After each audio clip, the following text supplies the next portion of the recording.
head ring, which includes thatch taken from the dwellings of all the great Zulu indunas, and thereby signifies the unity of the Zulu people.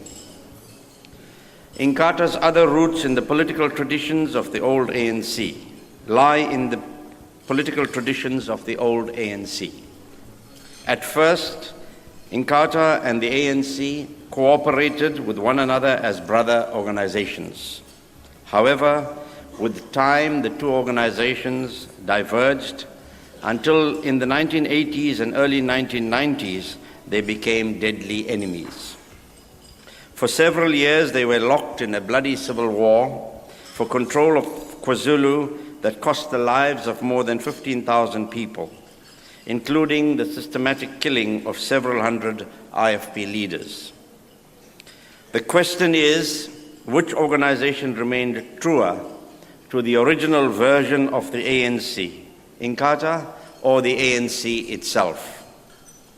The two organizations diverged as the influence of the SACP within the ANC alliance increased.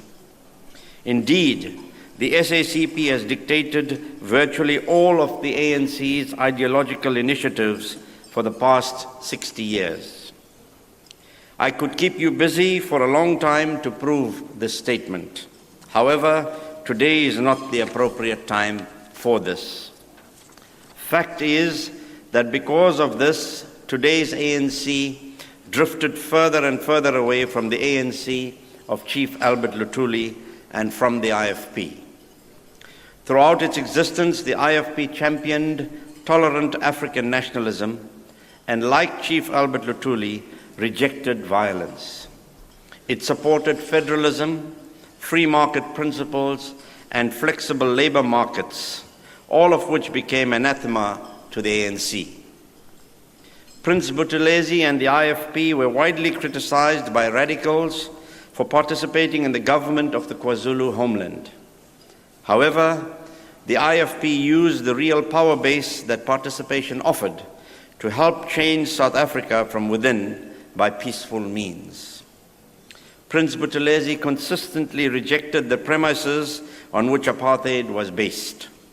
He repeatedly demanded the release of Nelson Mandela from prison and insisted that he would not participate in constitutional negotiations that did not include Mandela and the ANC. Most significantly, he refused repeated requests by the South African government to accept independence for KwaZulu. His refusal to accept independence for one of the most populous and influential national states made the whole scheme of grand apartheid unviable. It led to the acceptance by President Botha that the political aspirations of black South Africans would have to be accommodated within a common political dispensation. Botha's announcement that signaled the end of grand apartheid and that changed South Africa forever was lost at the bottom of page 12 of his Rubicon speech. It is sufficiently important to the history of South Africa to quote President Botha's words in full, and I quote, "I would, however, like to restate my government's position in this regard, namely that independence cannot be forced on any community. Should any of the black national states therefore prefer not to accept independence, such states or communities will remain part of the South African nation, are South African citizens, and should be accommodated within political institutions within the boundaries of South Africa." Close quote. Those words will forever be a monument to the role played by Prince Buthelezi and the IFP in the peaceful transformation of South Africa.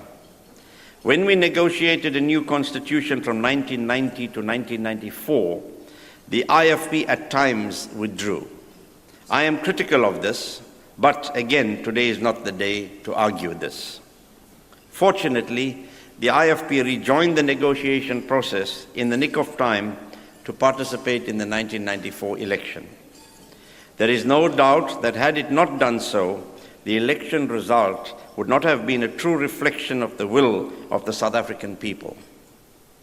Prince Buthelezi went on to serve with distinction in the Government of National Unity and has, with the passage of time, become one of our most respected and experienced national leaders.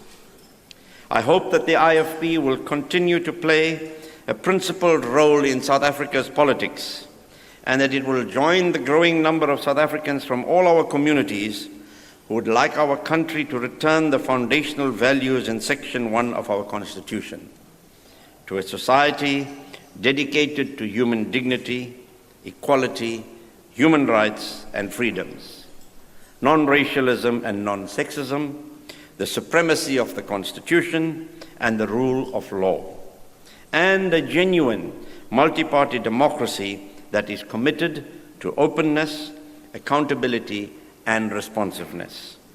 I should like to wish the IFP a happy birthday. I hope that it and other moderate parties will grow in strength and popularity. We need now, more than ever, the balanced, moderate, and rational approach that inter alia the IFP has always brought to our national politics. And so ends former President de Klerk's message to us, and we want to say thank you for sending that message across to us.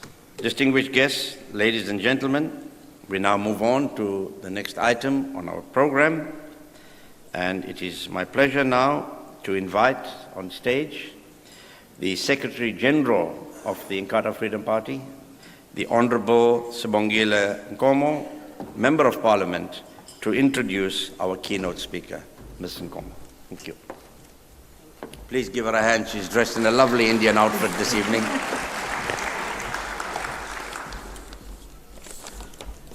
Thank you very much.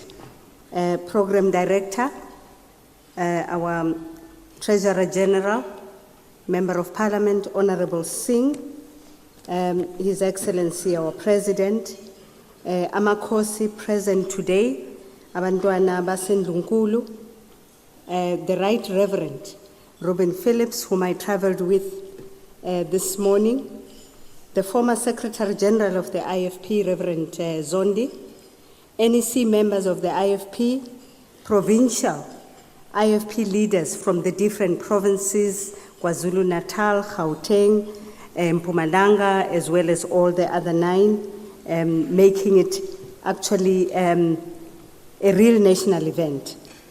Leaders of business present, mayors present today, councillors that are present today, leaders from other political parties. I do take note of Reverend Mishwe, the PAC, the UDM, and the Minority Front, premiers from KwaZulu-Natal, especially our previous premier or our former premier, the Honorable Mdlalose, the King who came in from Ghana and his delegation, chairperson of the NCOP, Oswaka Metandi Mudise, and the Speaker of the National Assembly, Abantwana Basendunkulu. I would like to welcome you all to today's function.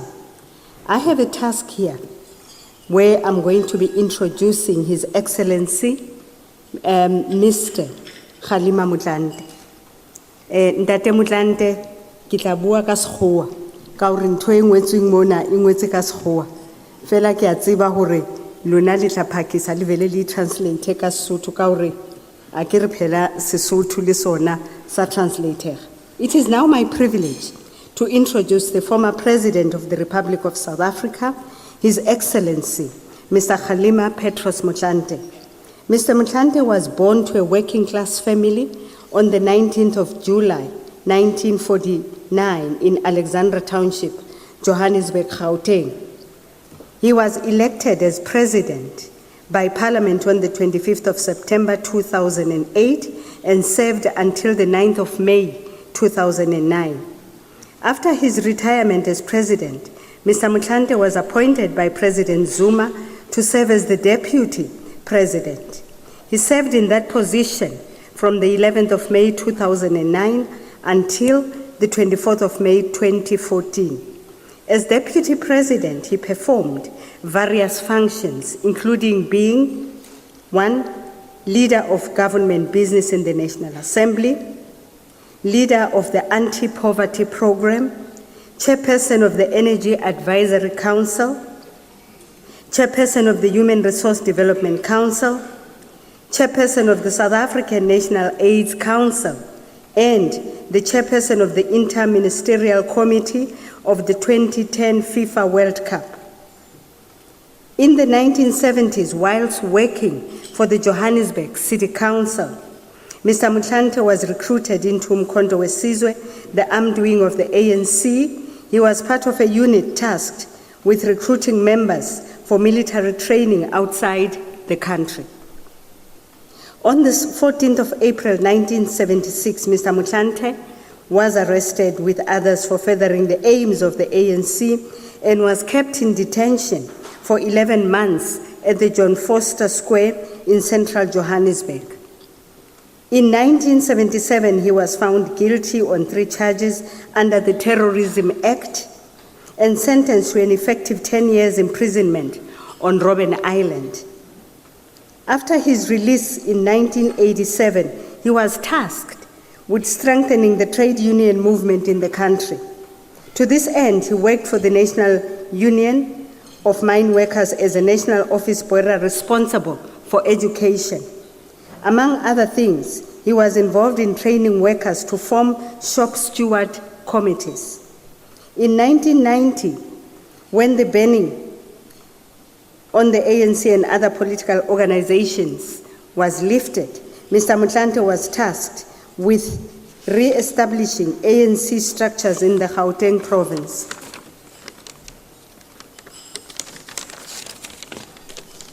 In 1992, he was elected the General Secretary of NAM, or the National Union of Mine Workers, succeeding Mr. Cyril Ramaphosa, who had been elected the Secretary General of the ANC. Mr. Motlanthe also served 2 5-year terms as the Secretary General of the ANC from December 2007 and to December 2012. He also served as the Deputy President of the ANC. Ladies and gentlemen, please welcome former President Kgalema Motlanthe to the stage. Thank you.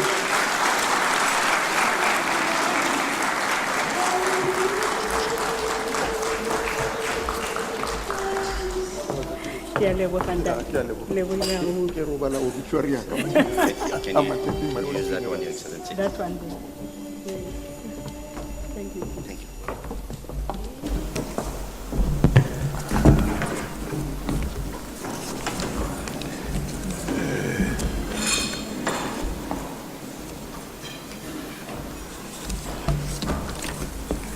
Thank you very much, Ms. Bongile Omo, for your warm words of welcome.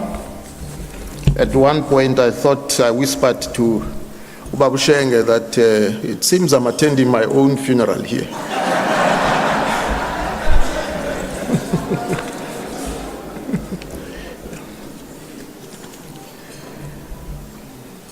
His Excellency, the President of Inkatha Freedom Party, Prince Mangosuthu Buthelezi, and all members of the National Council of the IFP, leaders of political parties here present, Your Excellencies, members of the Diplomatic Corps, Ondabezita, bonke, including Basuke Ghana, the Right Reverend Bishop Philip, dear delegates, distinguished guests, ladies and gentlemen, I'm more than honored to deliver this message of support as well as congratulations to the Inkatha Freedom Party on this historic occasion of its 40th anniversary. For these past 40 years, the IFP has been a key and vibrant part of the evolving history of our nation in remarkable ways.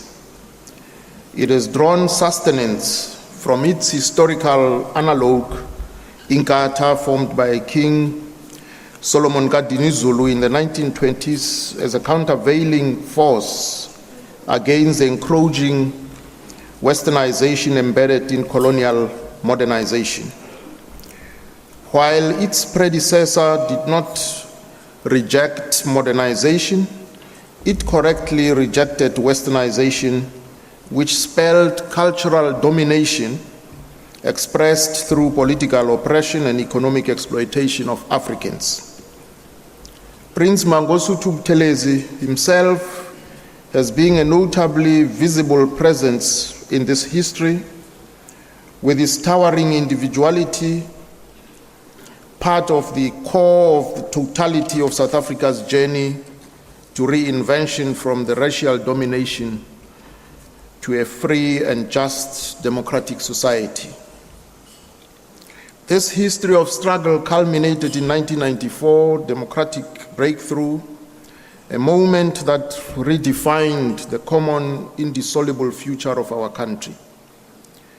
Since the formation of the then Inkatha National Cultural Liberation Movement in 1975, to help advance the political interests of the oppressed people of South Africa, history indeed has never been the same in our country.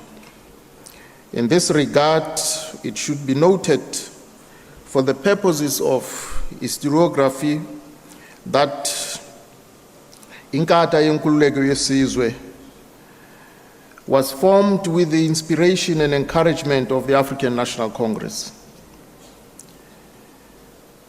It was understood within the ranks of the ANC, including its highest reaches of leadership in exile and at home, that Inkatha would serve as a liberation front, advancing the cause of the struggle. Some even saw it as the ANC in another guise. Whatever the perspective, it was clear that the formation of this cultural movement would broaden the struggle front, strengthening the side of forces of liberation.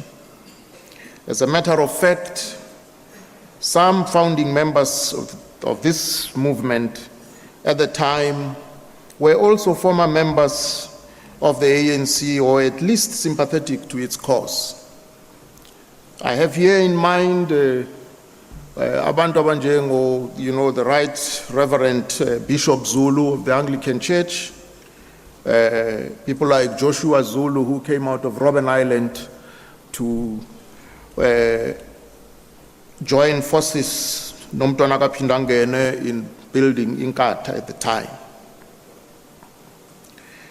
This reflected the tacit climate of mutual understanding among all the forces ranged against the apartheid state, implicitly or explicitly, that whatever we do should be ultimately geared towards the fall of apartheid oppression. And to its credit, even at the time when it was well nigh impossible to say no to the apartheid establishment, Inkatha refused to submit to the apartheid designs for independence.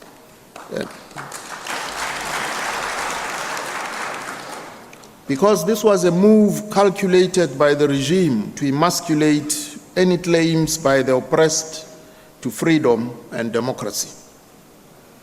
In its political calculus, the apartheid regime had aimed to undermine the liberation movement through the creation of independent, ethnically defined territories known as homelands. And the African National Congress leadership took the view that these so-called homelands were not a creation of our people. Our people lived there, but the regime designed them as so-called homelands. And therefore, all of them were approached without exception and asked to preach the single message of the unity of the African people, because it was clear that this grand design was aimed at balkanizing South Africa and dividing Africans into small pockets so that it would be easier for the regime to dominate them. And I must say, key among the leaders who accepted this task was uMntwana kaPhindangene, who throughout that period continued to preach the message of the unity of the African people.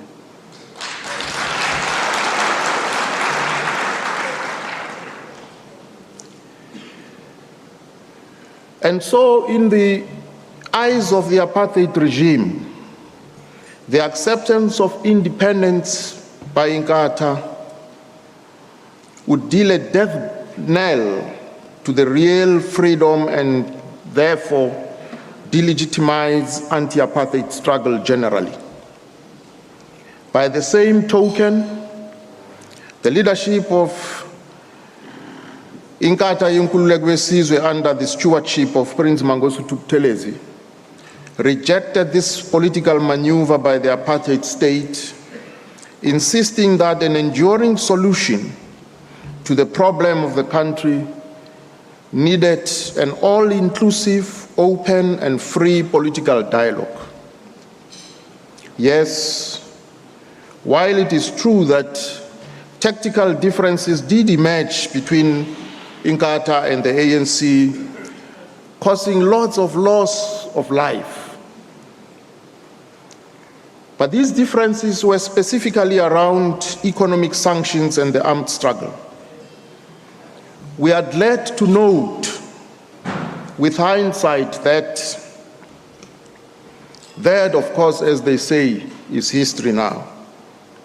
Things have changed, we have moved on, and that which set us apart has disappeared like morning mist.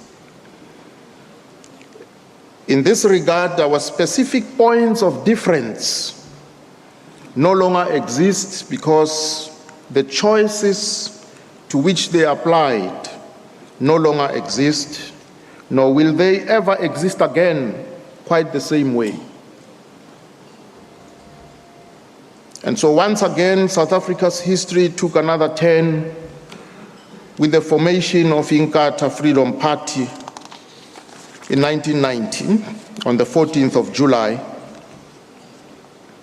And interestingly, the IFP showed the ability to move with times as the course of the liberation struggle neared its climax.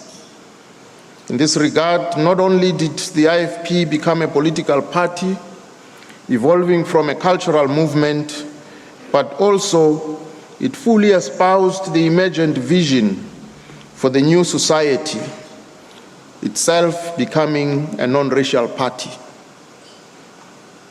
Posterity will applaud the wise decision the IFP took to participate in the Congress for a Democratic South Africa, which led to the very first non-racial elections, as well as the creation of South Africa's system of democracy. What future generations would find outstanding in this process was the decision to participate in these elections, a move that demoralized all forces opposed to political change in South Africa at the time, and who had, in their nefarious calculations, banked on the genuine consent of the IFP to boycott the polls. Today, South Africa is a normal democracy, and the IFP is an important, if not a critical element of this vibrant democracy.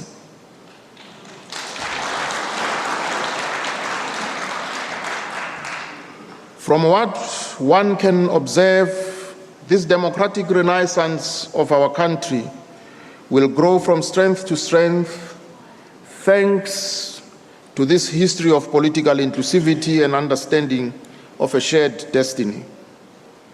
At the same time, let us admit that our country faces challenges of varying magnitude at this moment. This is not surprising, as all nations go through their own peculiar challenges at some point or another in their lives. Mostly, problems we face are directly or indirectly problems stemming from history. At the core of issues that weigh against us is the economy. We speak of the triple challenges of poverty, inequality, and unemployment. Yet some of the key problems threatening to sink the ship that the late President Nelson Mandela bequeathed us are of a subjective nature. Corruption, especially among those of us charged with the important task of governance, of ensuring that the dividends of democracy reach all of our people, must be eradicated root and branch.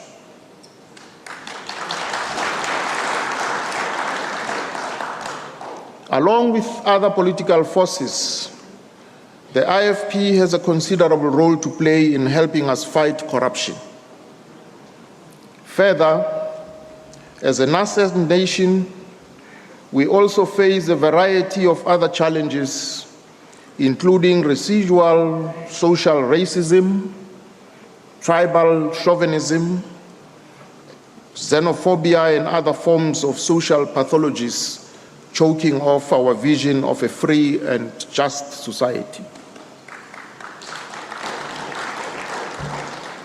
After 40 years in existence, the IFP is among the uniquely placed social players to lend a helping hand in this colossal task of lifting society from backward-looking disposition and the mire of crass individualism through the promotion of the values of Ubuntu Botu. I am confident that the IFP will continue to play a significant role in the evolution of our system of democracy, ensuring that our country remains a united, democratic, non-racial and non-sexist, just and prosperous society for all its people. As the IFP marches on into the future, it will need to address itself to these new challenges that define our times. It cannot be otherwise. Indeed, 40 years are no child's play. Living to the age of 40 years as a political party is a sign of inner strength and spirit and fortitude of character.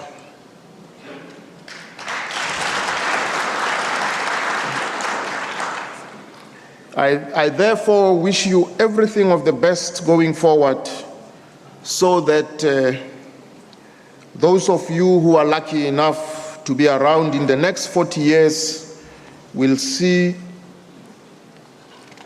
you celebrate 8 years of existence and continually contributing to the growth of the human family right here at the furthest point of our continent. And I thank you for your attention.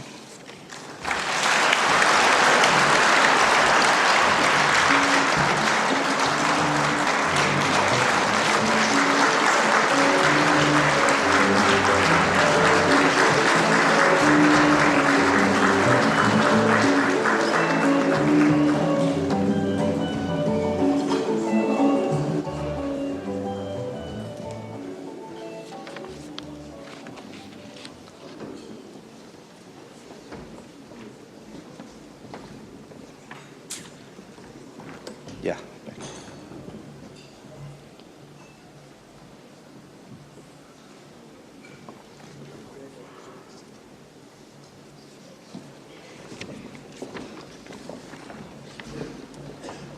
Thank you very much to His Excellency, former President Motlanthe, for that message, and also for being here together with Mrs. Motlanthe to celebrate with the IFP their 40th anniversary. This is not a celebration of somebody's life, but a celebration of the party's successes over the last 40 years. So I think, Honorable Motlanthe, you have no fear from anybody that you have attended a funeral. You have really attended a party which we are celebrating, and we are honored to be celebrating these 40 years under the leadership of our Prince Buthelezi. I see you are toasting already at the main table. That will come a little later, but you have the privilege because you are the main table.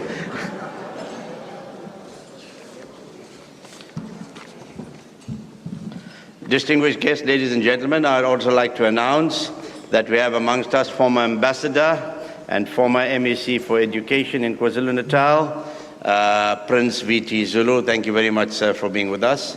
And we also have amongst us Reverend B.K. Dudla, who celebrated 60 years of the existence of his church yesterday. Congratulations on that milestone, and thank you for being with us.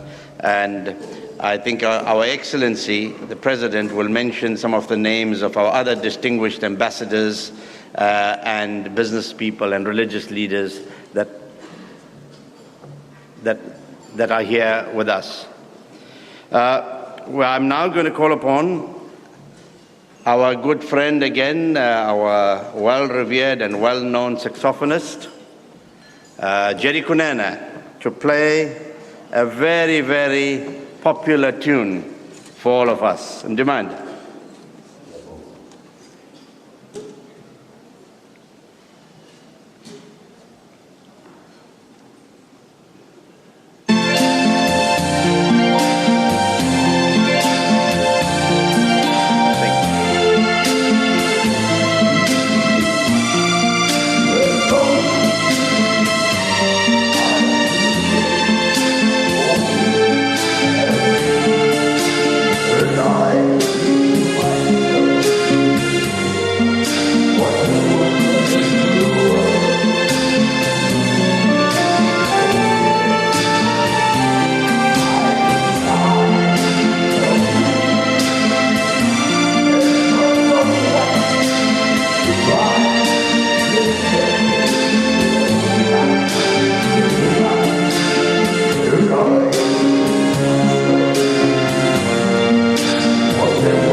Well done, Commander.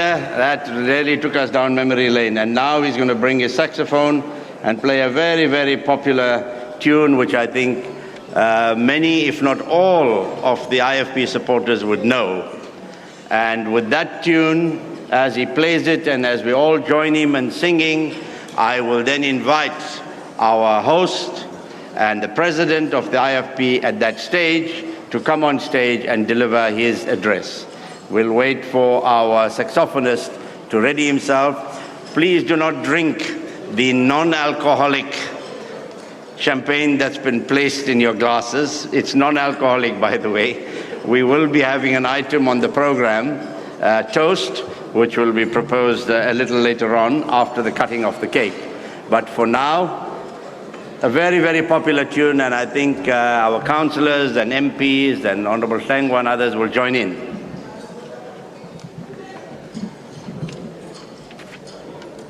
And before he starts, I just want to say hi to everybody out there on SABC 404 and live streaming. This event is being streamed live, and we want to thank the SABC very much for giving us live coverage on 404, and hi to all of you there. You heard the message of President Motlanthe, you heard the message of former President de Klerk, you're going to hear the message of the man of the moment, Prince Buthelezi. Stay glued to your TV sets because you're really going to enjoy this. Thank you.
I did indicate earlier on, National Chairman of the ANC and Honorable Speaker, welcome.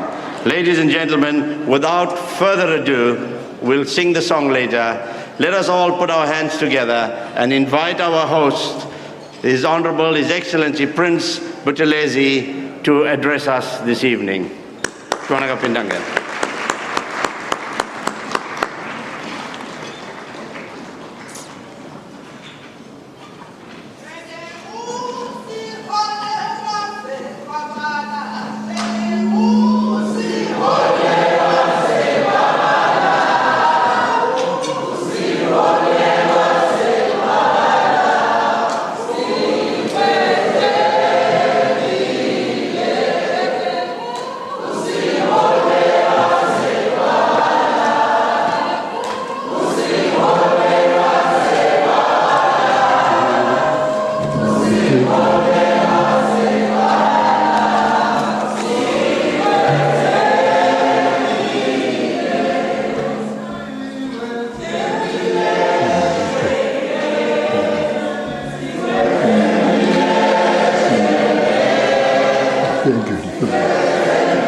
Thank you.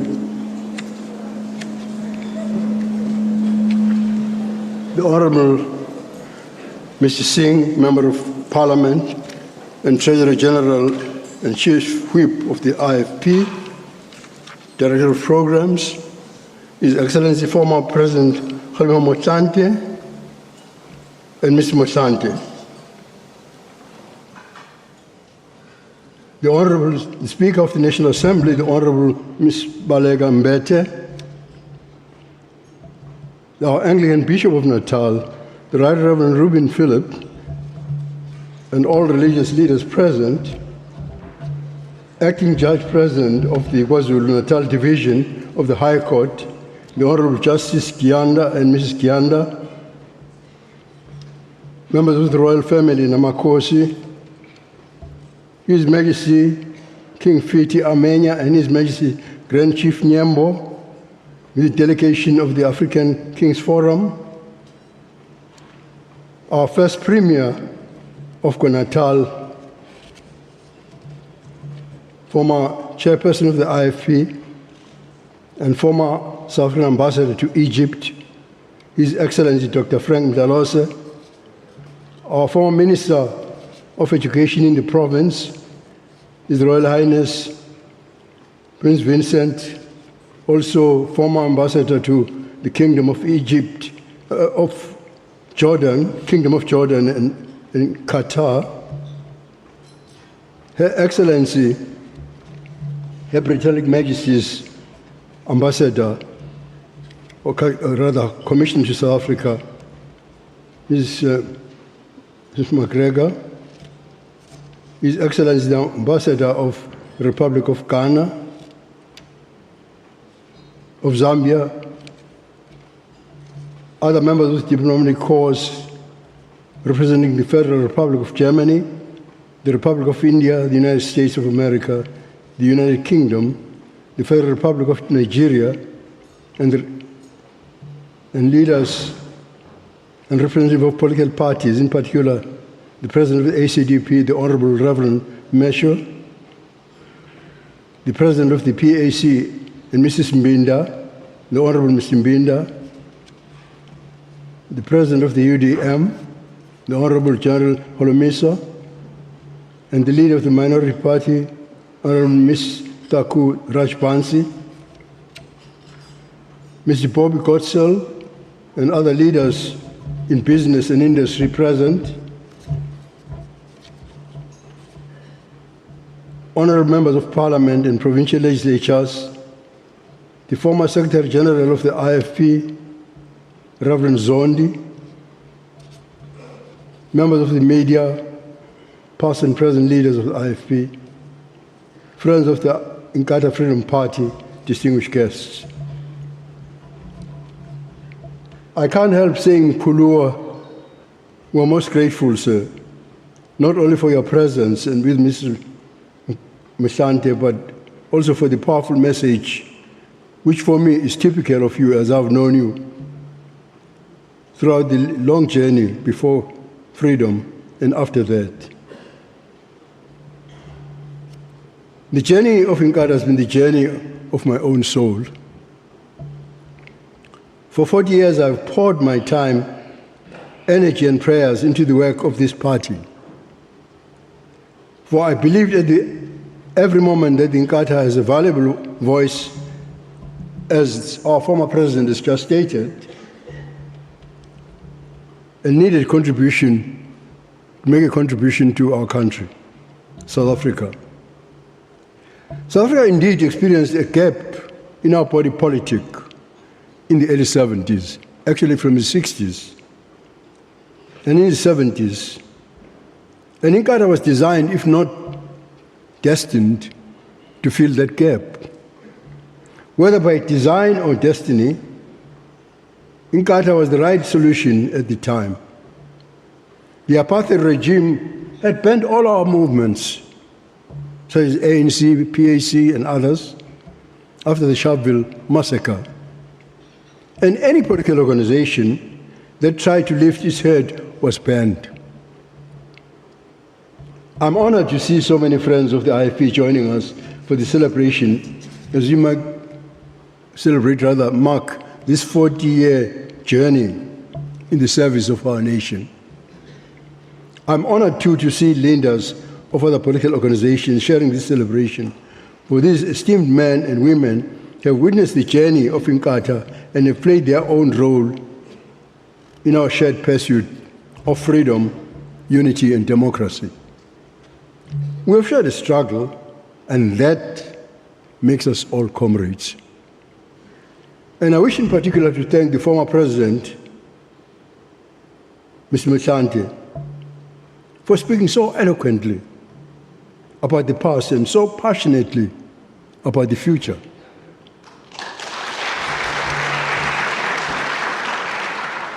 As he said, the past is indeed a foundation and a springboard. It does not bind us, but it gives us something solid to stand on as we reach for tomorrow's treasures. Although we regret the unforeseen circumstances which have caused the absence of His Excellency F.W. de Klerk, who also intended to share tonight's celebration with us, I appreciate his message of support, knowing the long history that we share, because I served under Deputy President de Klerk in the cabinet of the Government of National Unity. You recall that there were two deputy presidents. It was him and also Mr. Mbeki, whom we also would have loved to have, but for reasons he stated, he was not able to come. So I've witnessed firsthand his dedication to the well-being of South Africa and all South Africans.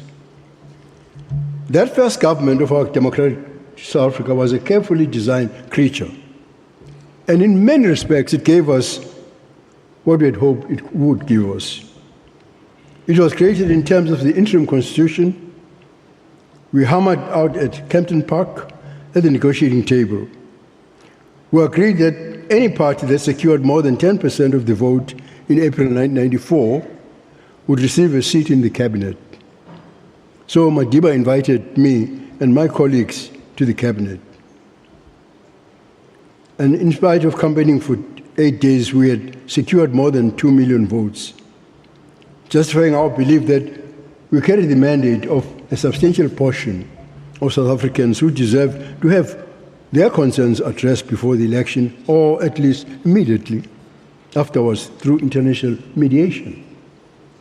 Interestingly, the Government of National Unity was not the first non-racial, non-discriminatory government in South Africa. Many people have forgotten that. Almost a decade before that, the KwaZulu-Natal Joint Executive Authority gave example of how governance by all, for all, could be achieved. That was the product of the KwaZulu-Natal Indaba, which grew out of the work of the Buthelezi Commission 6 years earlier. These were all initiatives of Inkatha. The fact is, Inkatha didn't just fill a political hiatus by mobilizing support against apartheid. We worked consistently, day and night, to point the way to a better country. We're not just in opposition to darkness, we're a champion of the light. And it's because of this that the IFP today has a legacy that few, if any, can match. Ours is the legacy of walking the narrow path, the path of sacrifice, integrity, principled action, and peace. By the time we reached the negotiating table, the IFP already had almost 19 years of experience in governance and political leadership.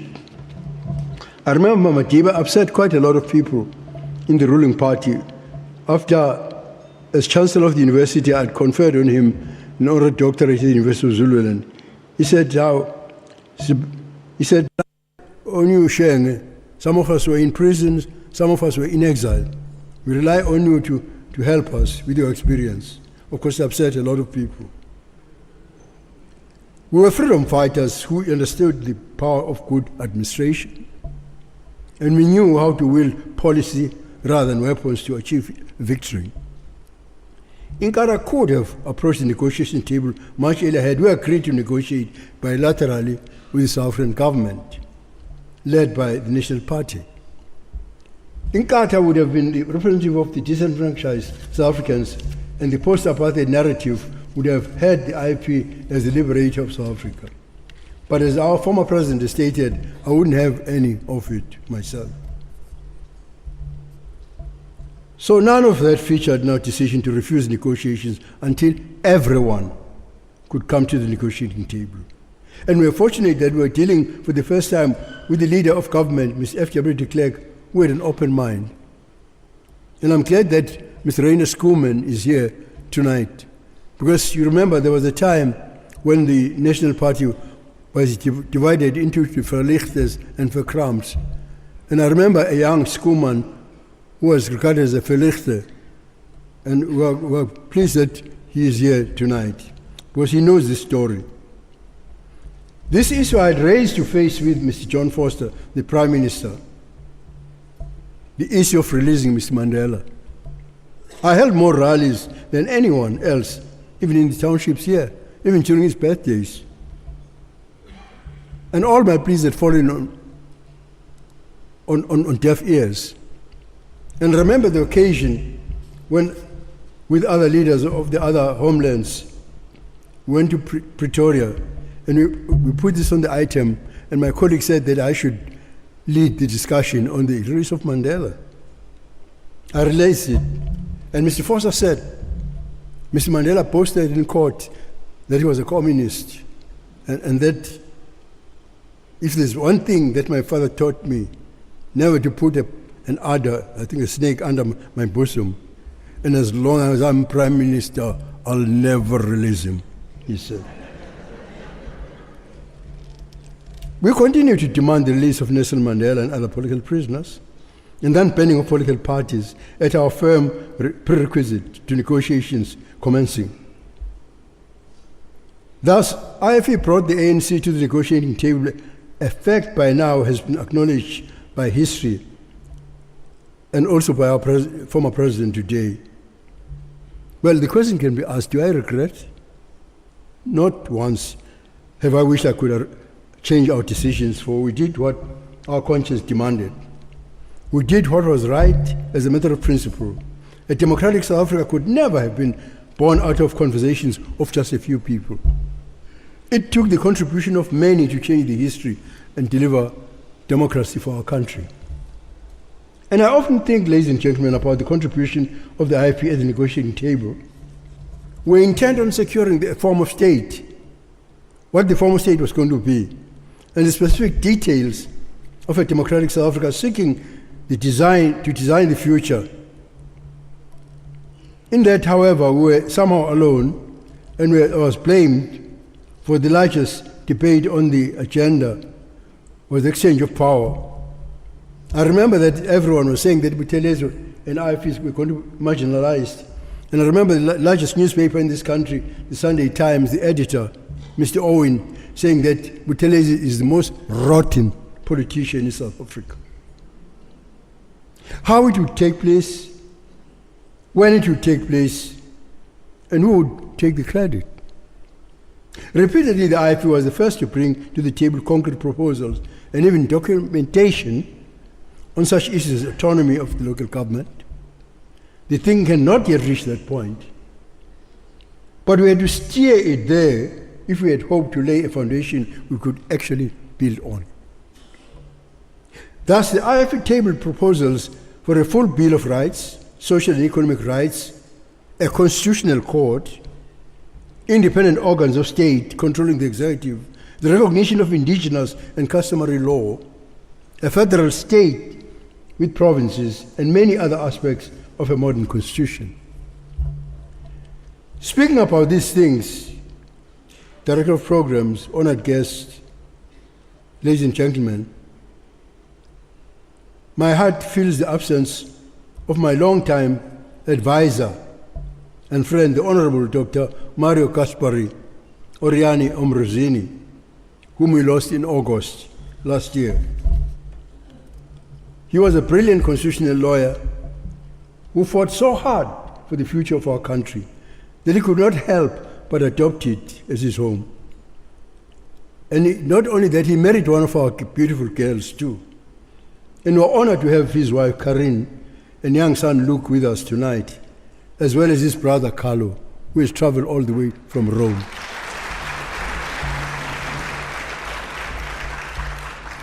It is inevitable, of course, considering the longevity of the party, that the years that have taken from us, as many leaders and friends have been taken. But the IFP has lost more than most especially during the brutal years which the former president referred to, during the People's War, which cost us thousands of lives. During the 80s and early 90s, every day saw us gathered at gravesites and funerals. And many of the wounds opened during that time are yet to heal. Thus, the IFP continues to seek reconciliation, even now, 21 years into democracy. I know that in the ruling party, His Excellency, not because he's here, he has honored us, his presence, but it's a fact that His Excellency Mr. Motlanthe was one of those who have always genuinely been in the forefront of seeking the reconciliation.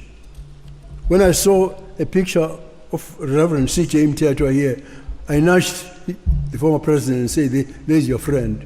Because I know the long journey the two of them traveled, seeking reconciliation and peace. And I must thank His Excellency Mr. Motlanthe for committing himself and President Zuma to pursuing the outstanding agenda of reconciliation between our two parties when we attended the funeral of Ms. Clopas Sibande. And I'm glad that my former colleague, Dr. Mdalos, is also here, who also played a role with Mr. Zuma in the province during that time. You know, I attended the funeral, the unveiling of the tombstone on the grave of Mr. Oliver Tambo. It was just shortly after our government had been set in. The whole cabinet was there. Madiba was there, and all the top leaders of the ANC. I think that even our former president, who is here, was present.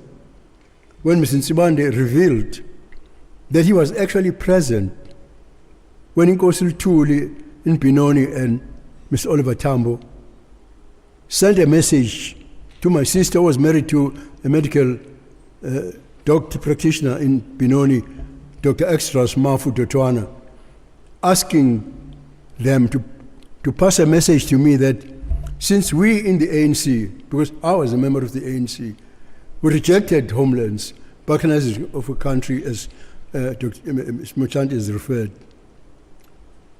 But still, they said that if they finally forced it, I must never refuse if Amakos and other people choose me to actually lead it.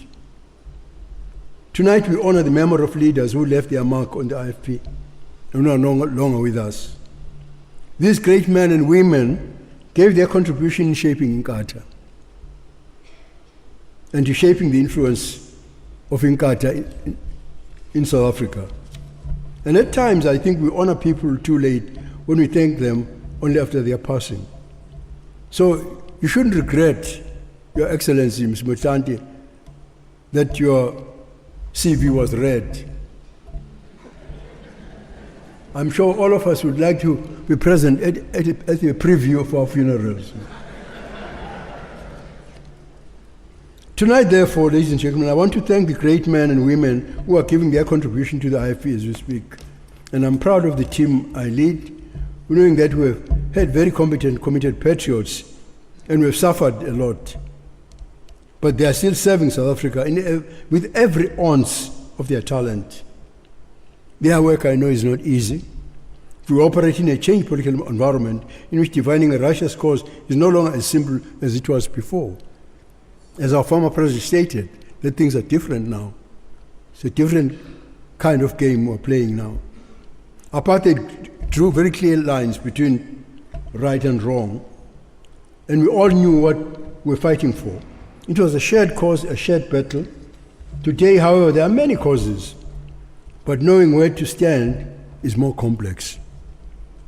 There is, for instance, the fight for economic freedom, which our former president mentioned. There is the fight for economic freedom, which has been taken up as a popular cause.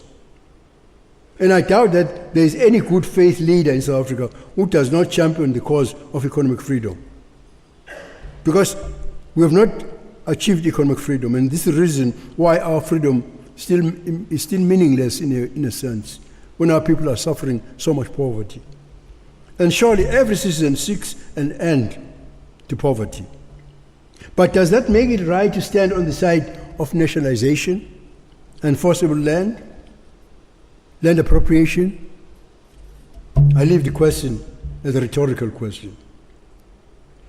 The path towards nationalization is one, as the former president can bear me, is the one we walked, as the speaker can bear me, for many decades in the ANC, in which we're grateful that the ANC finally abandoned it.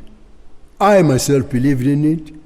I even went to Dar es Salaam on a second visit to President Nyerere, because I was the expert in Africa of the African socialism, Ujamaa. So I went to sit at the feet of the master, as it were. But yes, a reflection by that time about it. And he gave me his book 10 years after Arusha, where he had seen some of the mistakes. And when he paid a state visit to this country, he asked that in the itinerary, he must come to my office to greet me. And he told me a very interesting story.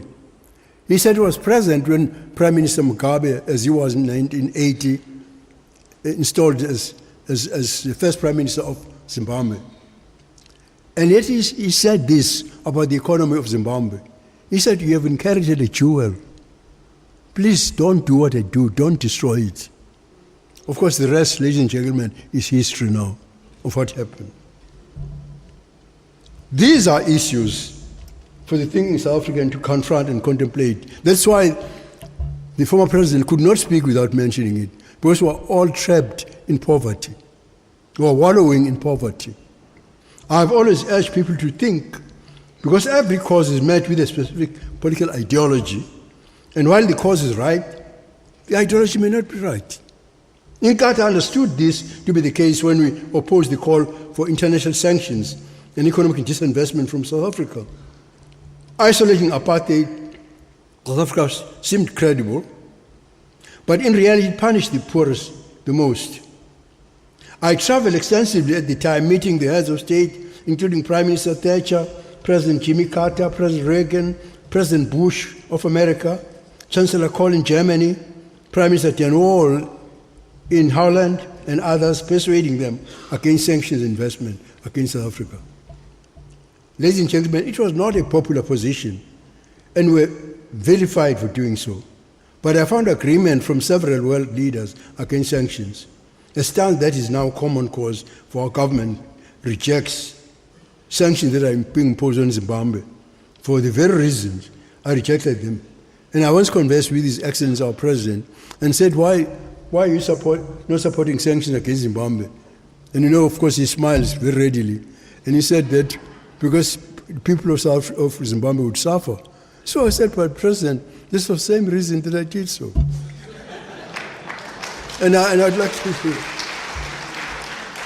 like to say, Honorable Excellency, that I don't say that sanctions against South Africa did not contribute to our liberation. It did. It was a contribution. Even the armed struggle, while I rejected it, I never condemned. I said I understood why our people took up arms, our leaders took up arms. But when we discussed these matters in 1979 in London with Mr. Oliver Tambo and a delegation in which Mr. Mbeki was also part of the delegation, I had suggested that we should have a composite strategy where each one of us pursues, the strategy that he believes in. Because I believe that together, all these things are the things that the Americans would say that would make the cookie to crumble. And I'm grateful to have been received not only by leaders in Western world, but by many heads of state who accepted my liberation credentials and welcomed me.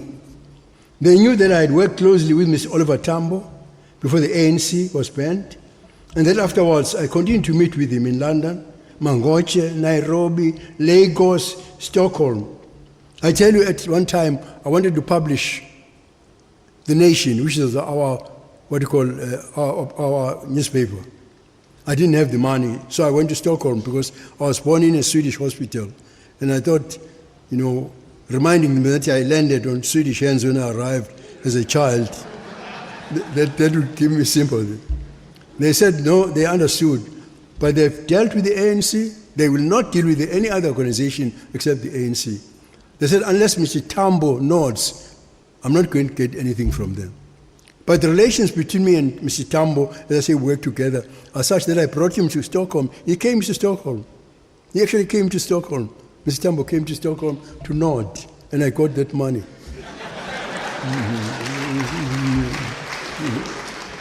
But an interesting former president, which will be of interest in particular to you, an incident that happened about the ambivalence, the attitude of the ANC towards me. A friend of mine, Andrew Young, arrived in Stockholm on a visit, and then they told him that I was in Stockholm. He wanted to see me. And our host, Dr. Ernst, who was in charge of CEDA, said that you'll not only see Buthelezi, the cherry on top, Tambo is here, you'll see him. But he had no right. He hadn't spoken to Tambo about that. And Tambo did not want it to be known in public that we were doing things like that together. So a white lie was told that Tambo never arrived. So we had lunch in the house of the director of CEDA, while Mr. Tambo's lunch was served in the bedroom.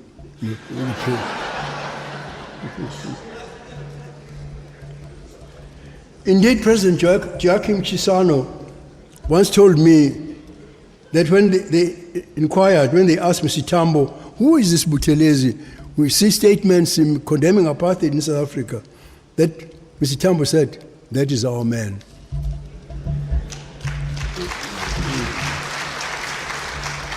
And when President Olusegun Obasanjo came to South Africa as one of the eminent persons group of the Commonwealth, he was able to see Mr. Mandela in prison. Whenever we meet, he never stops telling the story that when he asked who I was from Madiba in prison, Madiba said, Buthelezi is a freedom fighter in his own right.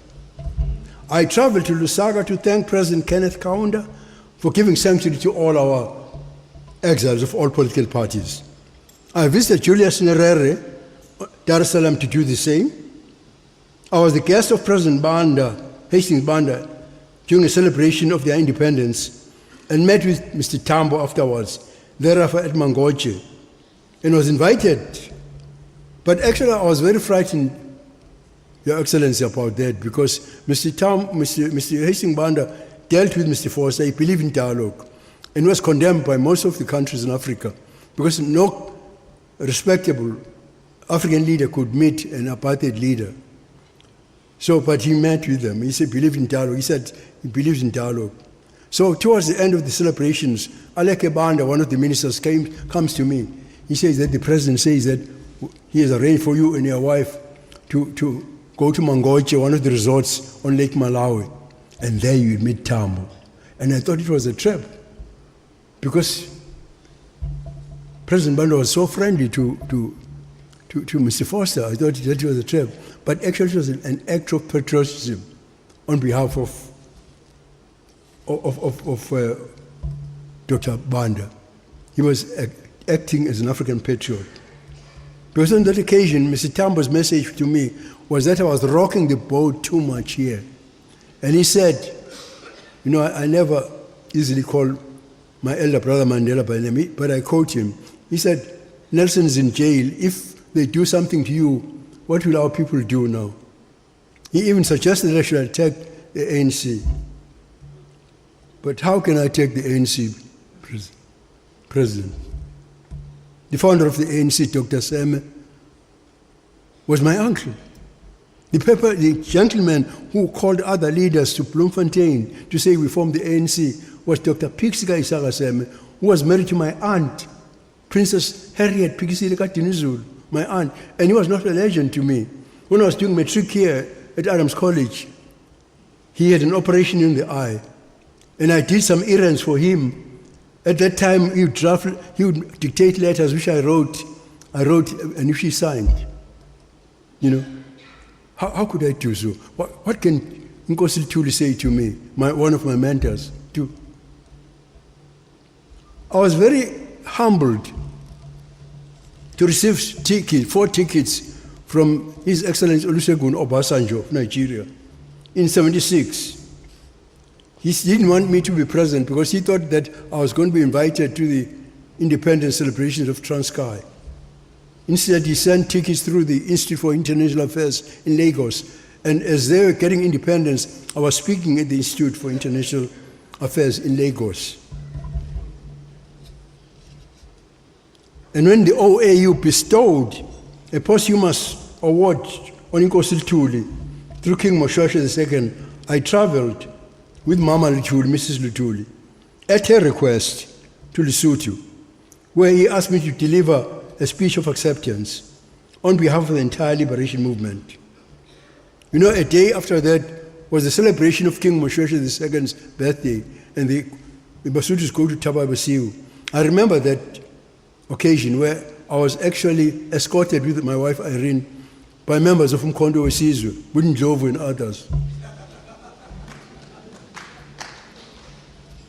And Inkosi Chief Jonathan, who was the Prime Minister, also invited me to show me the damage that was done by the South African Defence Force when they killed our people of the ANC in Lesotho. So each of these meetings was significant to our liberation. But one in particular changed the course of history.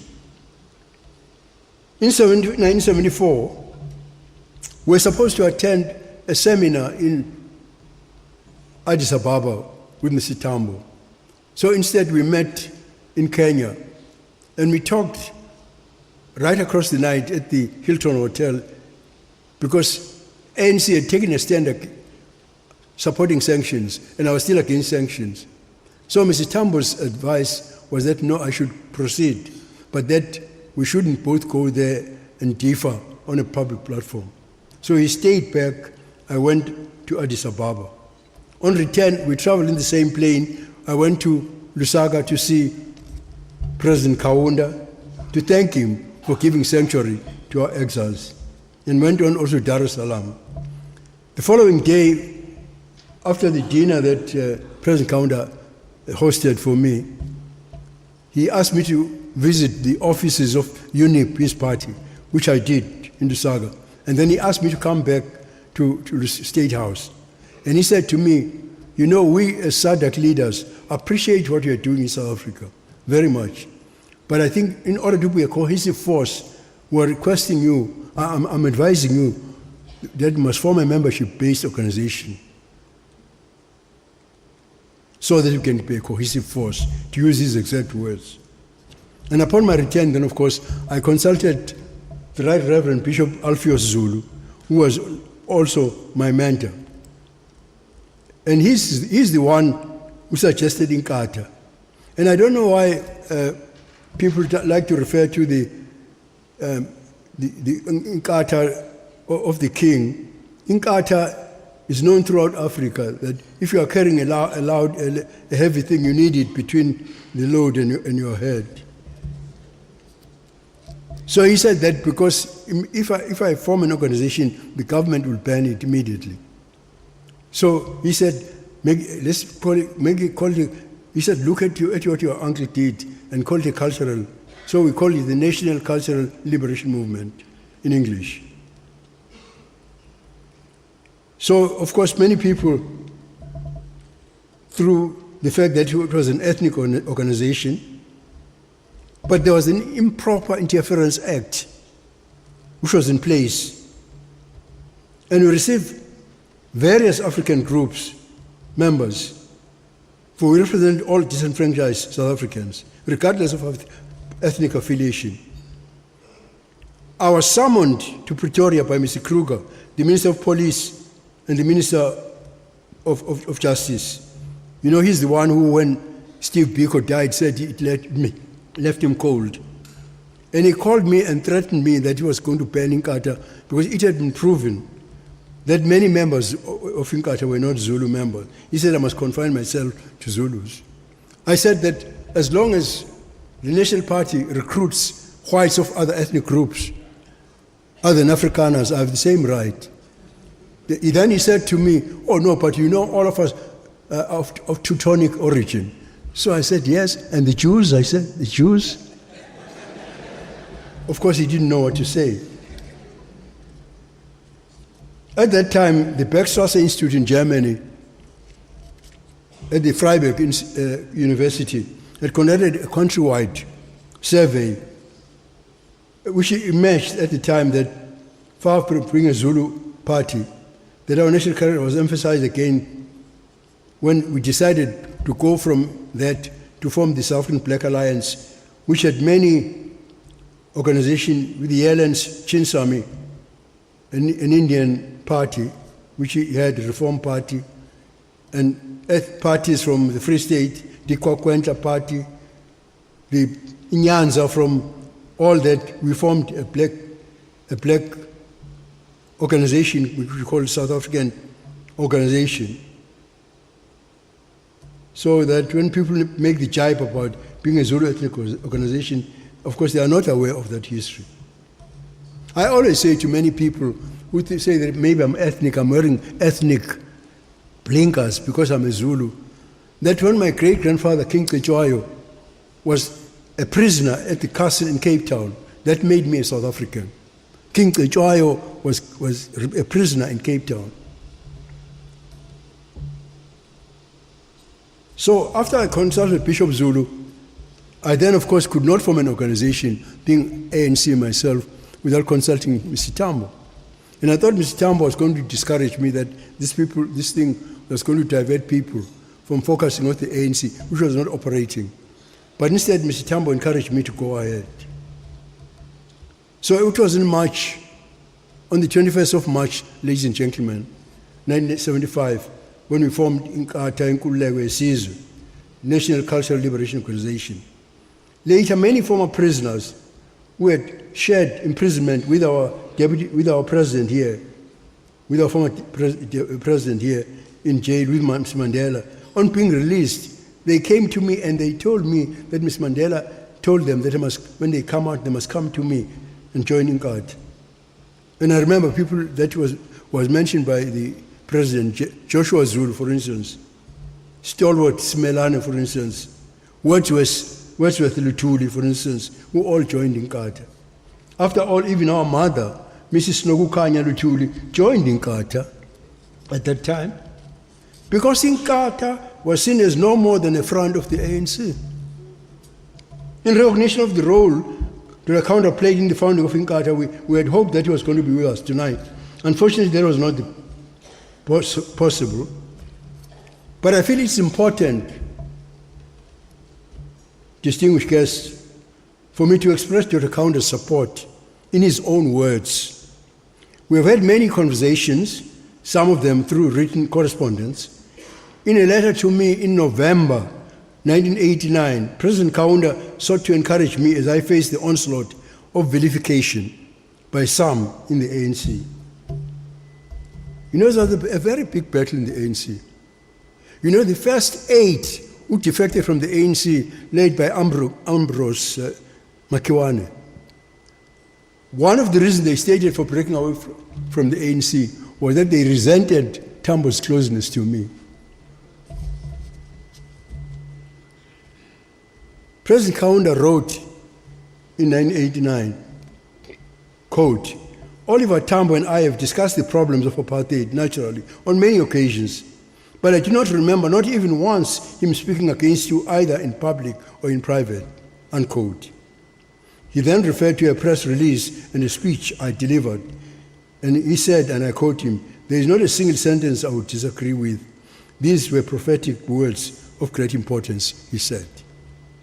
I was honored when President Kaunda wrote, further I quote him, he said, "I invite you, my dear brother, colleague, and fellow freedom fighter, to come to Zambia as my official guest. This morning at about 4:15 hours, I was remembering world leaders in my prayers. As I knelt before him, our Lord and Creator, I mentioned you by name. May he ever be your guide in all that you think, say, and do, as you participate in the struggle for liberation," unquote. And I'm glad that His Excellency Dr. Mzalusa is here, because we took some of these trips with him. He's a living witness. President Kaunda's advice was right. Within a few short years, we boasted of about 1 million card-carrying members. We became a home for disenfranchised masses, becoming the largest black liberation. Even the colors here are the same colors of the ANC. But then when I was cold-shouldered then, we had to add other colors. when we became a republic.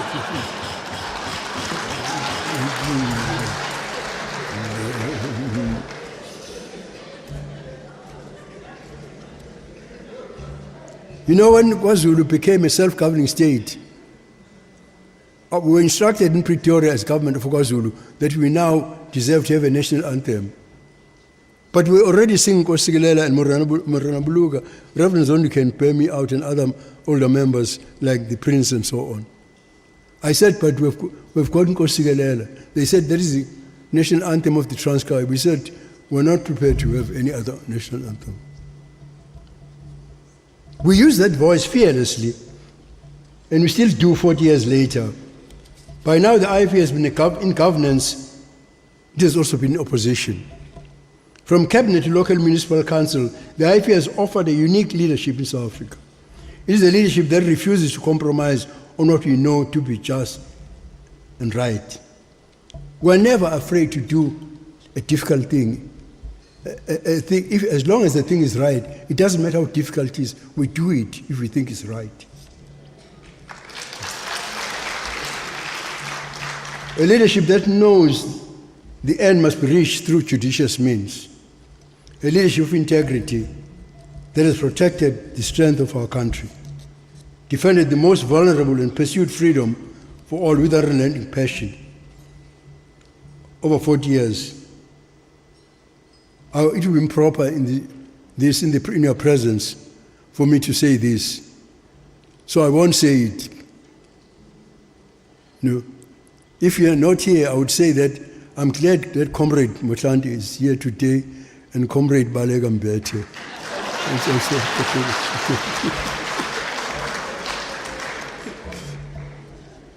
Well, it is that, ladies and gentlemen, that we celebrate tonight, a great legacy indeed.